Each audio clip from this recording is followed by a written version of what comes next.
I'm here with Chris Keating, the Capitol Bureau Chief of the Hartford Courant. Chris, we got giant topics. We talked about them earlier, legalizing marijuana, paid family leave, minimum wage, all this huge stuff.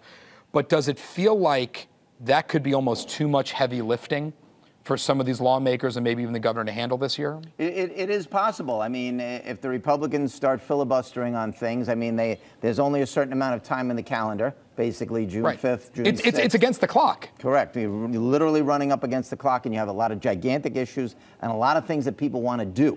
All those things that you mentioned, plus a lot more on that. We didn't even mention guns. Yeah, gun control. Right. There's a lot of issues this year. Yeah, safe storage for guns. I mean, in a normal session, right, that could be its own giant issue. Right. I want to hit on something you hit on earlier. Tolls is an issue that riles people up, similar to the income tax. You're taking money out of my pocket. But legalizing marijuana, that is a cultural shift for this state if we do it. You're not hearing the shouting from the rooftops on that the way you're hearing from tolls. We're just not. No, not as much. I mean, marijuana has multiple facets, as you know. Sometimes there's a surprise on that. In New Jersey, they thought it was a slam dunk, and then they said, wait, maybe we won't be able to do this. Marijuana has failed the last 4 or 5 years in a row. Every time they've done it, it has failed. There's a lot of nuances to it, and some people are concerned. Some of it's generational. Some of it's not. Well, talk to me a little bit about the difference politically. Massachusetts did it by referendum. We don't have referendum in this state. Right. So that means people have to put their name on a vote. That changes things. Correct.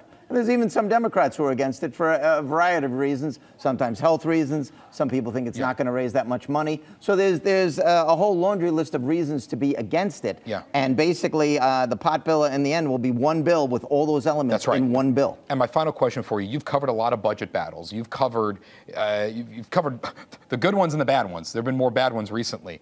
What does it feel like right now over there? Are they going to raise all those sales taxes the way that the governor's talked about? Are they going to close some of those loopholes? Or is it just way too hard to figure out what a budget looks like right now? Well, maybe they'll do half of it. I don't know. I mean, there's a lot of people who don't like Lamont's particular laundry list. That will definitely be changed around. It's hard to get a whole vote coalition for that particular laundry list. Lamont basically came, as you know, and said, look, this is for fairness. The reason why we have all these things down here is for fairness reasons. And maybe that's true, theoretically.